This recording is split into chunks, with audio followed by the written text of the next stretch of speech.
And welcome to this special live streaming episode of The Dental Guys. I'm Wes, the Dental Guy. And I'm John, the Dental Guy, and I'm so pumped up after that music, Wes. I mean, yes! I'm like, man. I mean, John, I'm getting ready right now. I'm getting ready, okay, for this afternoon's podcast, right? So I want to go ahead and plug that before we get to Justin and Chris, because we've got some amazing information coming your way. But I just acquired an N95 out of my sanding box. Yes. Right? And so what I'm going to do is I'm going to try to podcast during the Mary Gavoni interview with my N95 on. Can I make it through the podcast? Stay tuned. That's coming up. Right? I went through my garage the same way, man. I found a box of two. All right, it was in a plastic container from like painting, and it had like a couple dead bugs on the outside of the plastic. But I mean, it's kind of like finding N95s in your garage right now. It's like when you're playing like a real intense video game and you find a secret passage and you find like the treasure chest. It gives you like at the end of Super Mario Brothers, or actually. Yes. You know where whenever you found out like the secret like jump and you could like go into the green thing, right? The little the warp zone. It's called the warp zone. That's right. Yeah. That's right. Let me just tell you right now, this is it, right? So I'm excited about today's episode because one, we want to give you a financial update on what is going on, right? Have you received your PPP yet, right? Are we starting to see checks drop, from idle, right? So why not just bring on the experts, because we are not, right? We cut teeth for a living and we try to understand some of these things and surround ourselves with people that really know more, right? Before the pre-production meeting was interesting, John, because both of us are sitting here scratching our heads like, okay, stop for just a minute, back up. So we need to bring Justin and Chris on. Justin from financiallysimple.com and Chris from Mahan and Associates.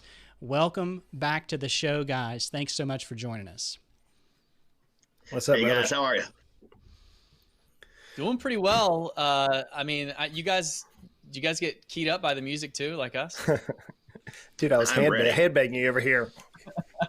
That's what you need in the morning to get rolling, especially for some of us who are not as financially literate. You need like a little pump up music before you get into the high weed with what we're going to talk about today. But that's really why one of the reasons we have you guys on is because you're able to take some of these real complicated topics and break them down into kind of action plan of what should we be doing, what should we be thinking about. So I want to dive right into that because, kind of where we are now for most of us, we've sort of got two groups that we are hearing the most from. One is people that I think most all practices, applied for the EIDL loan. Some have gotten that money, some haven't. So I want an update from you guys on that. But we've kind of had two groups of people, some that have applied for the PPP loan and gotten the money, some that have not gotten the money or haven't applied yet. So I really want to talk through today, what's happening with those two programs, the EIDL loan program, the PPP, and we have some new information coming out just today, really, about what Congress is thinking about funding and kind of just where do we need to go. And then right before the show, we got into a little bit of interesting discussion too about some of the ramifications long-term with this. But I think there's a new player that's come up in the last especially couple of weeks that I think you guys were aware of. We were not, a lot of dentists were not, which is the employee retention credit and how that kind of factors in. So let's maybe start with talking about, Chris, you mentioned to me just before we got on the show that you just saw EIDL loans come through.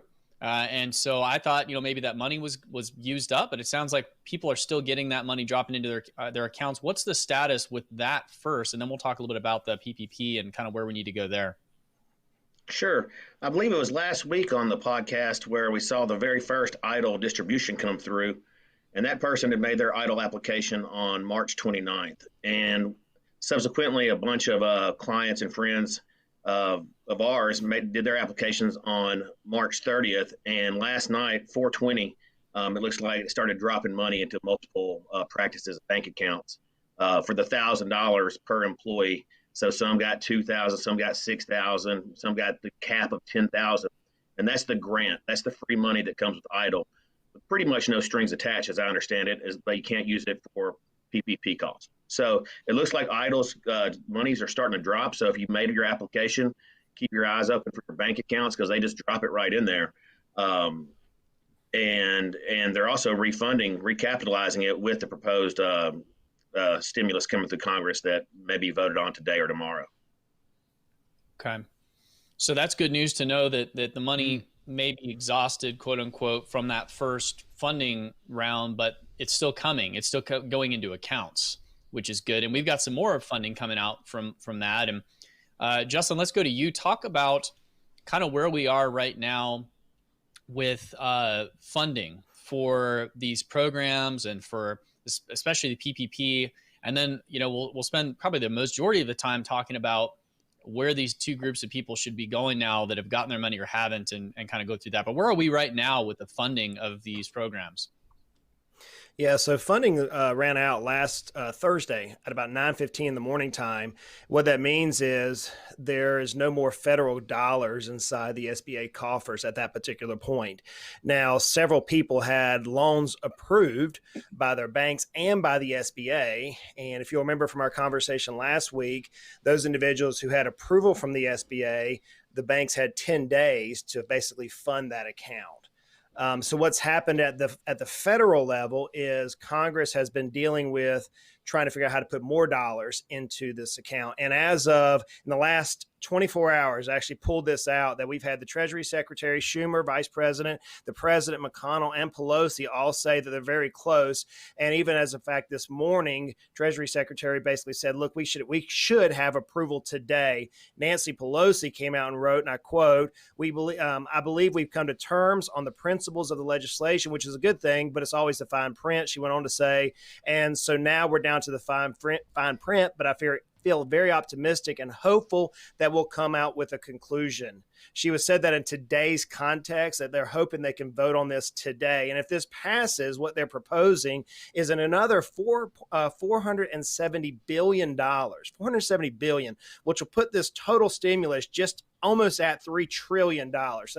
It's magnificent. I mean, it's huge. I mean, it's enormous when you think about it in the sense of dollars. But here's the way they're breaking down this new 470.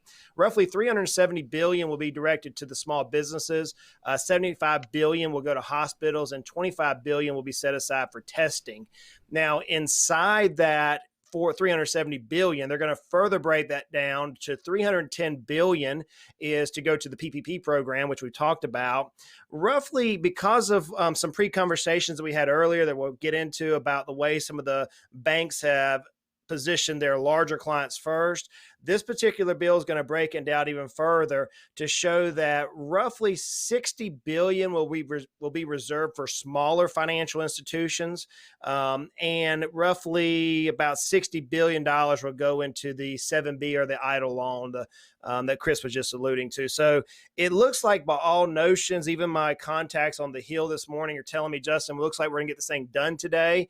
And as the Treasury Secretary said this morning on the news that was posted on Wall Street Journal, that if this is signed today, then we could be processing tomorrow loans for the additional PPP funding.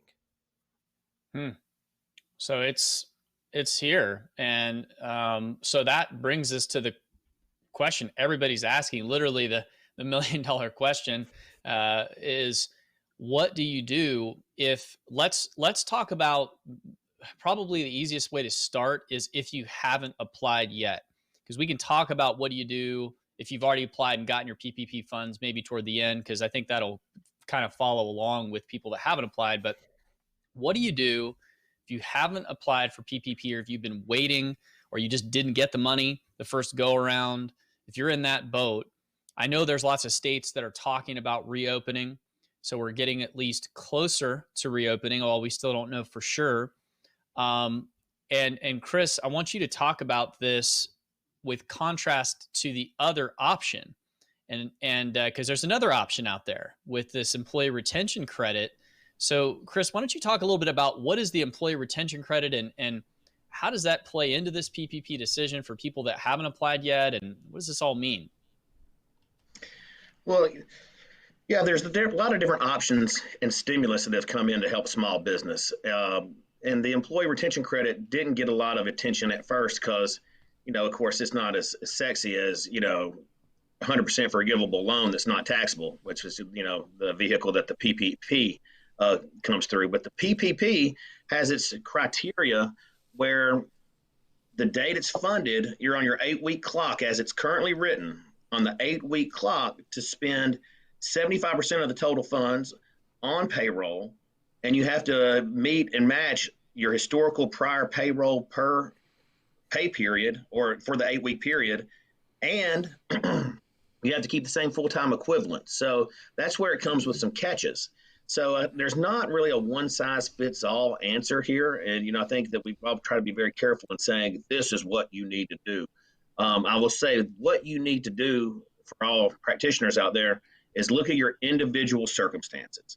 Look at your practice. When your practice is going to open and be full steam, are all the employees going to be available to come back now that school's closed and they're doing? My daughter yesterday just got her from Davidson County, Nashville online portal, and she's doing virtual classes starting next Monday from home. So that's gonna shake some things up. So, can all your staff come back? Those are things you have to ask yourself on the PPP side. And to get over to the ERC or the employee retention credit, that is what we know. We know how tax credits work.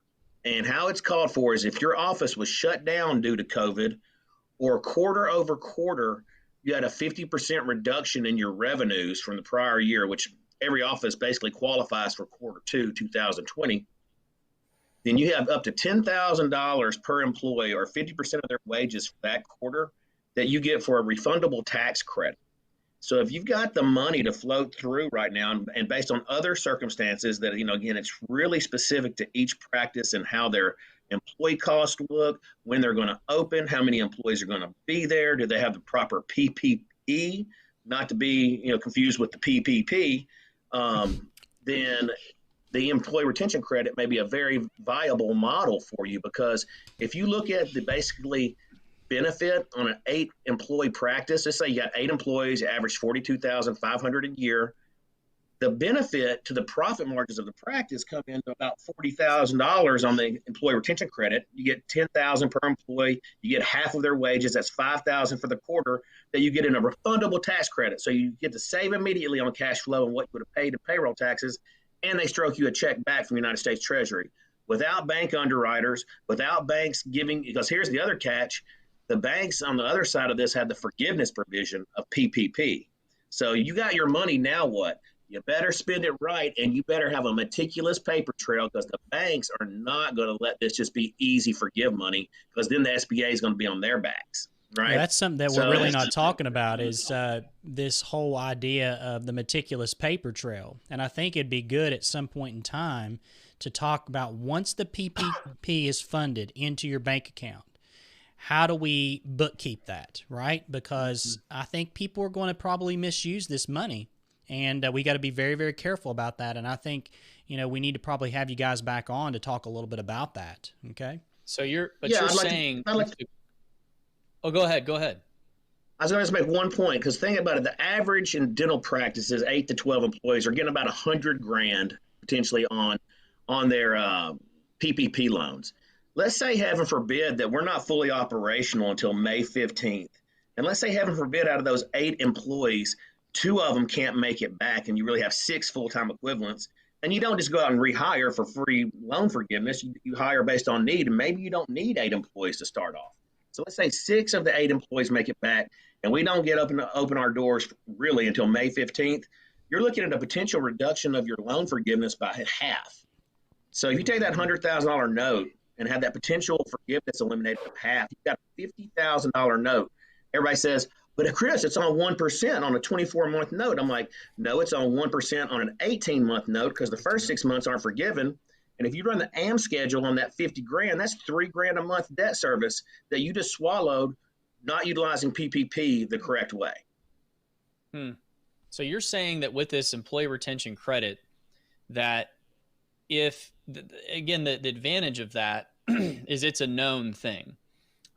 We could say, hey, if we have X number of employees, we know what their pay is during this time. If we can show that we've had enough reduction in our revenue or affected by COVID, then that's essentially, you can do that calculation right now and know basically what you're going to get from it. And the downside of the PPP, if I'm understanding this right, is that there's a lot of things you don't know. You still don't know 100% your opening date. You still don't know 100% if every employee can come back. And there's a huge decrease in the forgiveness if even just a couple of employees can't come back. Now, can you, just to understand this, there are some things we can do, though, to increase the amount potentially of forgiveness in other ways, right? Even if you don't have, there are things you can do as a practitioner, as a business person. For instance, if you're able, now again, this all assumes we are able to, but you can work more hours to increase your payroll to get more forgiveness. So if you have the capacity and you have the patience, you can work more hours. You can also discuss things like retirement contributions. Are there things we can do to front load those expenses into this time?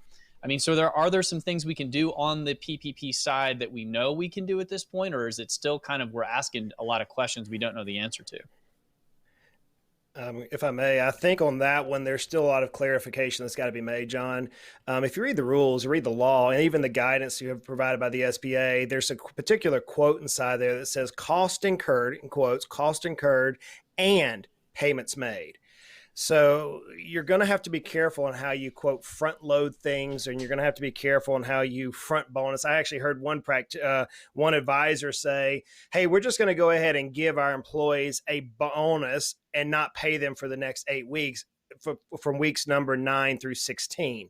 That doesn't fall in line with cost incurred and payments made. So at this particular point, what we do know is the forgiveness portion has to go 75% to payroll. Payroll is the same calculation that we use to apply for those dollars, right? So for those individuals who have yet to apply, what I want to tell you to go ahead and do is give your banker, like yesterday, go ahead and fill the paperwork out, give them the information they're going to ask for, and every bank's still a little different in that. But you're ultimately going to calculate your payroll as it relates to, I'm reading the rules right now, salary, wage, commissions, or similar compensations. They were talking about a regular business with employees, not sole proprietor. That's a whole different animal to unwind there. Payments and cash tips, payments for vacation, parental, family, medical, and sick leave, allowances for dismissal of separations, any retirement benefits, any provisions for group health care, including insurance premiums, and payment of state and local assessed taxes. So that's your payroll number. There's a lot of things put together in there. Where it's going to get kind of tricky and where the SBA has to give us some guidance on this is, what do they mean by that cost incurred and payments made? What I have a feeling they're going to be dealing with is annualizing out how exactly you should, if you were to annualize out the benefits. So for example, let's say your health insurance, I don't think, I'm going to say today on live on the air, I don't think they're going to allow you to go and prepay the rest of the year's health insurance premiums. I just don't think that's going to happen because it wasn't incurred. I don't think they're going to allow you to go and prepay a ton of retirement benefits.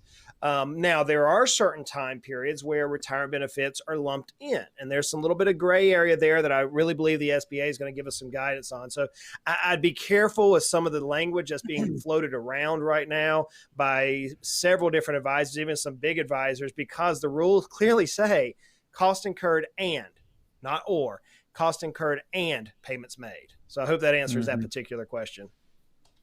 Yeah.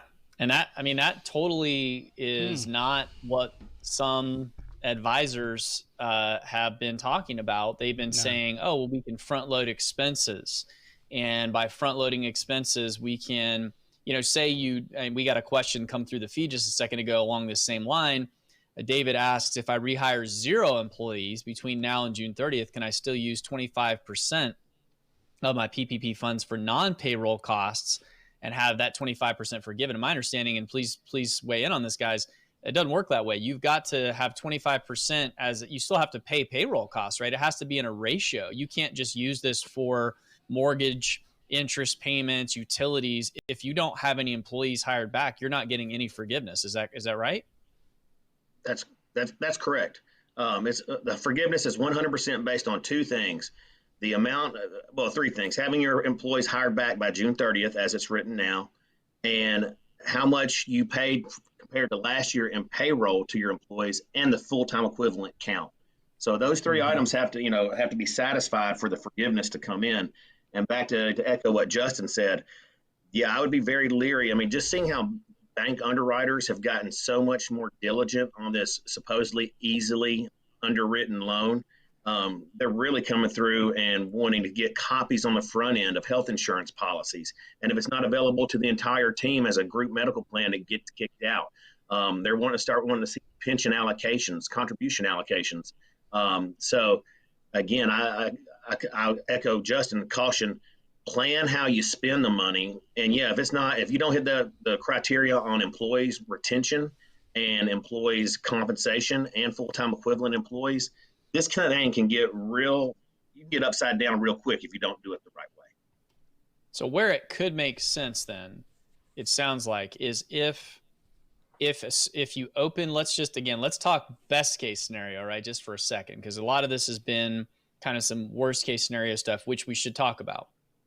But if states reopen, if you're in a state that reopens May 4th or maybe even May 15th, and then you can go back to work, and we're going to be talking to a couple different people about PPE, but let's assume that we can operate, we can practice, patients are coming in.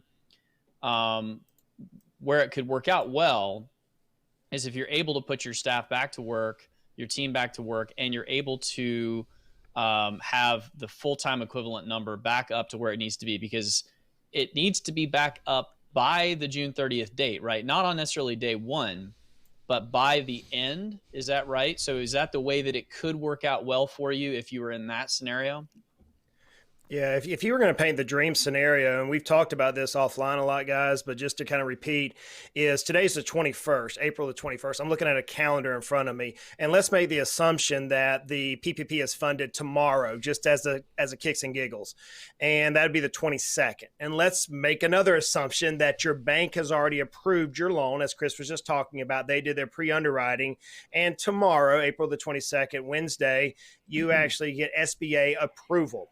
Okay, so idealistically, it could work in a sweet spot if those two things were to align, to where you get approval tomorrow and then you wait 10 days, which, if my math serves me right, would be Sunday the 4th, I think it is, or Saturday the 4th, which means that we could theoretically be back. Monday the 4th, May the 4th be with you, by the way, where we now have our team back in place. There are some states already that dentist offices are being released to open up as soon as next week.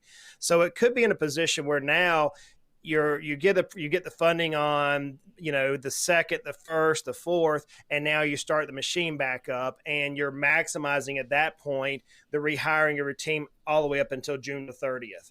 I think that's the best possible scenario.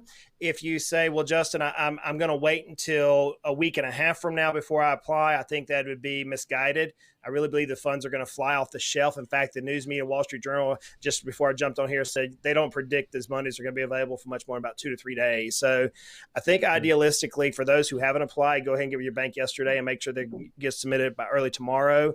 If you have already applied, then the bank should be in processing those loans tomorrow. And then if you're approved tomorrow, if we get the funding, as we've talked about earlier in the conversation, then what you want to do is, if you get the funding and you want the funding, then you want to delay the actual, if you get the approval, you want to delay the funding for as long as possible. Wait that 10 days. That gives you more runway to utilize these funds for maximum forgiveness, as Chris was alluding to a few minutes ago.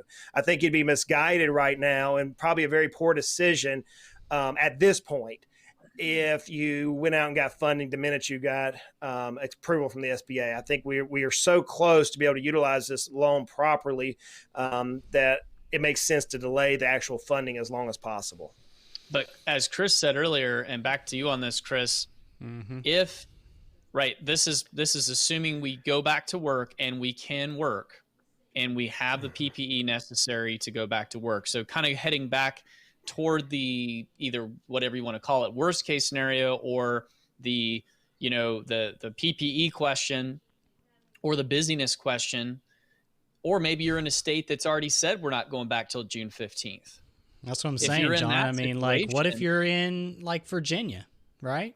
Yeah. So should you then be looking at this employee retention credit more? I guess the question a lot of people are going to be asking is where, obviously we know that the end response here is talk to your advisor, right? We're not going to say specifically who needs to do what, but Chris, speak to that a little bit as to, you know, what would be some of the things that would push you more in general toward thinking about the employee retention credit versus the PPP? How much does this depend on your opinion of how things are going to go? And how much does this depend on your opening date? You know, what are some of the things that you would tell somebody to start thinking through? Well, the way I'm calculating it, you know, again, let's say funding comes in on Thursday, Friday. They open up the E-Tran lines and applications where they can start giving the E-Tran numbers and funds to businesses.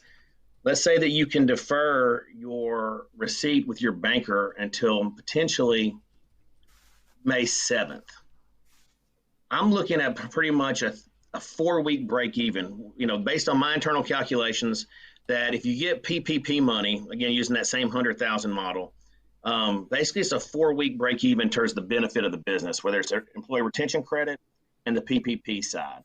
So I would recommend, if you think you're going to be open and full going by June 1st, potentially June 8th, I think the PPP, based on just given norms without doing an in-depth, you know, per client or per practice analysis, it's kind of a good baseline to say the PPP will potentially outrun the ERC in terms of benefits.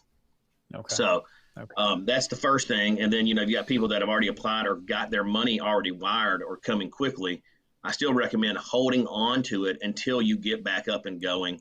And the amount that you don't utilize, you can turn around and pay that back to minimize any loan exposure that you may recognize due to it not being forgiven. So that's a great point, because that's moving into that other group of people that have already gotten the PPP money, which a lot of people have. You're saying hold on to the money. Is that as a response to some of these advisors that may be saying go ahead and prepay expenses or try to find creative ways to use the money? Is that why you say that, or is it just a matter of not wanting to get caught on the back end? Yeah, I think that it's a matter of potentially not getting caught on the back end, just due to the fact that, again, the only known is the unknown, right? And that being said, we don't know, you know, if you bring back everybody and put your staff on payroll while they're sitting at the house, right? Will that potentially affect them later down the road in getting unemployment benefits if they, for heaven forbid, need it, right? If you start putting on the payroll today to have it all forgiven, if we're not back in operational, are there going to be any look back provisions for not maintaining that number of payroll for a certain amount of time after the fact, right? So those are the reasons why I would hold it. And then you bring the point, and Justin and I have been collaborating on this since really day one. There are strategic ways that people that get the PPP loan can maximize the utilization for the benefits of their staff and also to support and help the practice and put it in a good position. But it's really going to be a case-by-case model. There's not going to be a cookie-cutter sheet that we can just send a newspaper or an article out or fill in the calculator. That'll be, you know, getting with your financial advisors, your accountants, your practice advisors to sit there and say, okay, I've got the money. Now let's get a plan on how we cleanly allocate these funds. So when the 8 weeks is up, I can be the first in line back to the bank before the underwriter's eyes are bloodshot and they're mad at the world anyway for having to do this, and they're just stamping it no. They'll look at you and say, thank God this person was clean. They used it the right way, stamp it yes, and you maximized your benefit. Man, so let's talk about another side to this, because what I'm getting from what you're saying on people who have already gotten the PPP money, they may not get a lot of benefit out of it. I mean, in the end, you know, it's because our opening dates are at the best probably, you know, a couple weeks away. If you've already gotten the money, just kind of realize you might not get a lot of benefit about it, so just use it cleanly. What about the next round of funding? So let's say you said 2 to 3 days. What about people that say, should I wait and not apply at all because I am hoping that there'll be another round of funding that will get me closer to my opening date if I'm in a state that is opening later? do you think that there's going to be more funding? Obviously, this is real crystal ball stuff, but what do you guys kind of project is going to happen? There's been a lot of bad press coming out about who's been actually getting this money in the last week or so. Justin, speak to that a little bit.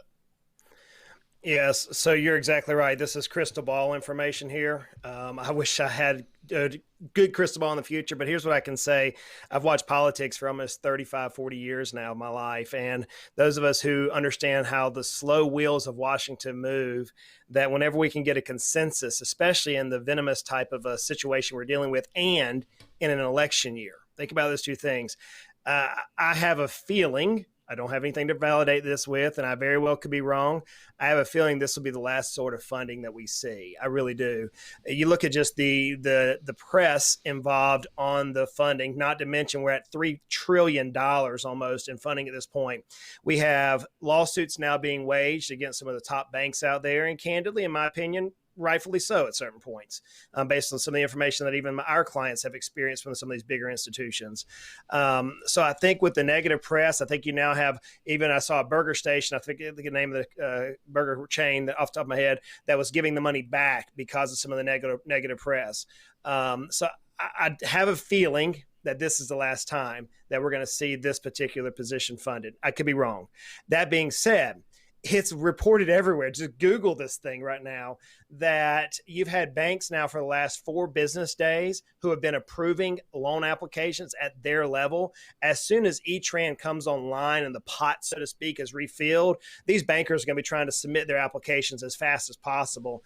And we saw $260 billion of the original PPP money moved in roughly about 3 days, 4 days once the system started working. Now they know how the system works. And now you have things like PayPal and Quicken Loans and Square who are also involved in this kiddie pile. So I have a feeling the dollars on this particular funding at the $300 billion that's allocated to the PPP will be removed in roughly about 2 to 3 days. The only saving grace would be is that according to some of the reports I read just as early as like 3 a.m. this morning, I was awake, I had no life, but as some of the things I was reading this morning is a lot of the big firms were funded right off the bat. So this may be now where mom and pop mainstream America, like Chris was talking about earlier, is going to get funding. But still, I still don't think there's enough money here to hit the position. I think there's like 20% of the businesses have yet to be funded.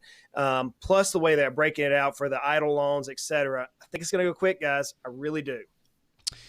Well, I appreciate everybody listening today. I've got one other question here before we close up. And I'm smiling because I'm excited about this question. This is a great question. I'm smiling because I've been waiting for this one, just waiting for this. One of our listeners, Jonathan, asks, Dave Ramsey says to stay away from the PPP. What are your thoughts on that? Justin and Chris, I'm going to split screen you right now. Respectfully, don't you love when you start off responses that way? No, again, I get concerns for, again, respectfully, you can't put a blanket statement on that. I mean, I respect Dave Ramsey and a lot of things he said and a lot of the people that he's helped throughout his ministry. But that being said, I don't think it's a one size fits all. I think there's a lot of opportunity here. But again, you just got to play it smart, play it right. And again, if you have questions about it, then you may be better off holding off. And then back to, Justin's statement, this round of funding, the banks are saying has a $50 billion a day burn rate. So you see how many days it's going to take it all out, right out of the gate. And nobody, and that's the magical question. The real magic question, John, is if they do another round of funding in mid-May, late June, those are the businesses that are going to really get the biggest benefit out of this. They're going to get a huge benefit because it'll be closer aligned with their true operational, restart date. And that's the crystal ball. But then back to that statement, I think it's a case by case basis that you need to talk to your advisors to see what the best thing for you. What do you think, Justin? I love it when talk show personalities who get to put entertainer on their tax returns often give advice in the financial matter with no liability. So I'm going to say that right off the bat. I respect a lot of what Dave Ramsey. I read several of his books every year and have for over 30 years. He is a primary, Wes is laughing. I'm being honest, guys. Dave Ramsey is a primary driver. Let me tell you this to why I'm successful today. because of Dave Ramsey's philosophy, guys, I have no debt except for a small house mortgage. So I give him all the credit. The problem with it is he's not a fiduciary, and he's not the person who is going to be sued for bad advice. Okay. And it's easy to listen to talking heads. Dave's one of many out there that give advice on these things. The problem is that I don't fall in to Dave Ramsey's typical clientele, his typical listenership. Neither do the majority of the clients that we have the honor and privilege to serve. They're not broke. They're not having to go to an envelope system to figure out how to feed their family. That's not who we're working with, which is the majority of who he serves and who he speaks to. So I love a lot of what he says. I think this is very interesting advice, and I would tend to say a case by case needs to make the decision up. Yeah, I mean, if you can say you're almost getting into this all debt is bad situation, and go to Wall Street, let's have that discussion, right? It seems they don't agree. Any business whatsoever over a certain market capitalization, there's good debt and there's bad debt, and I think it's you guys are both very gracious in your responses, but I think that's so good. I'm just gonna say that's irresponsible. That's actually kind of really sad to see that, because I'm thinking, man, you could really lose out. Your competitors are sure going to take advantage of that money. So, gosh, you don't always have to say something, Guy. You don't always have to say something, right? I know that Chris and Justin take the high road on this, and I appreciate that because they are fiduciary. I know Justin is. Chris, as an advisor, he's always done the best for what in the hands of clients, but it's a shame. I'll just come out and say it. I mean, I can't imagine not taking this. John, I mean, if you said I'm not taking it, right? Well, I hope you have $100,000 just laying around and ready to go. American Airlines shouldn't have taken a bailout, right? I mean, what? That's right. Of course they should. Just let it all go down. Let's just let it all go down and burn down. That's how the world works. Yeah, I agree with what Justin's saying. Like, if you have $0 and you have $10,000 of debt on credit cards, you're perfect fit for what we need to be dealing with here with Dave Ramsey. That's who he does, and he does amazing things for those people. Amazing things. But when you're talking about business, it's just a different clientele that, it's just a different situation. There's good and bad debt. So, I mean, this has been, I think if you're listening to this and I feel like this hits people exactly where they need to be hit right now with the knowledge that they need. And it is interesting, just as we close, there's a lot of bad advice out there right now. It seems like you would think that that'd be kind of cleaning up, but it's actually not cleaning up. It's actually getting maybe a little bit more spotty right now because people are getting a little bit more desperate to kind of, you guys have been, to give you guys credit because you won't say it yourselves, you guys have been very consistent in your recommendations from the time we first started talking, and it just so happens that all the things that you guys have kind of been recommending have happened the way that you kind of thought they would happen. So nice work. Yeah, we appreciate you guys. Yeah. Thank you guys for giving us the forum. Yeah. Yeah. I mean, it's been great to have, people that can come in and get this high quality information that's reasonable. And, I think that we're going to be keeping up over the coming weeks because Wes kind of brought this up earlier. We're going to have more rolling out on the other end of this, which is the forgiveness side. How do you maximize that? How do we work within the guidelines? And there's going to be, I'm sure, so much more guidance coming out in the next few weeks on what does that actually look like. So for those of you who are getting this money now and kind of wondering how exactly to handle it, we'll be talking more about that in the upcoming episodes. I think next week when we talk, it's going to be interesting to see what actually happened with this round of funding. And what kind of the political side of it's looking like for next time. So I'll go ahead and just turn it over to you, Wes, to kind of close this out for today. So I know that some of you may have not got your questions answered. Well, that's okay because we'll pass those along to Justin and Chris as we see them come in. We're going to co-release this episode as a audio and video update that'll be released on all of the podcast outlets, Apple Podcasts, Spotify, all those things. So I really appreciate you guys joining in and listening. people find out about the Dental Guys in one way. We don't pay for advertising in any way. We don't do Facebook boosting. We find people find us because of you, and that's why we appreciate listeners just like you sharing, liking, subscribing. Hit the notification bell. That way you know if you're on YouTube or on Facebook that you know that we've went live, and we're doing a lot more live streaming because a lot of this is so fluid. It needs to be brought to you in a manner like this. So we'll continue to do financial updates as long as we see fit until Justin and Chris get tired of talking shop, but that's what they do, and we like to top shop clinically, and that's why this afternoon we're going to have here very shortly, stay tuned, Mary Gavoni, which is an expert in the matters of OSHA, and she helps to bring offices up to the right standards. We're going to talk about PPE. Can you practice with a level 3 mask and feel safe about it? Is there any liability to practicing with level 3 if you don't have N95s? We're going to ask some of those tough questions to Mary coming up very soon. So stay tuned. Keep your fingers on play, and we're going to bring all this episode stuff right to you, and we're excited to do that. So for Chris, Justin, John, I'm Wes, and we are the Dental Guys.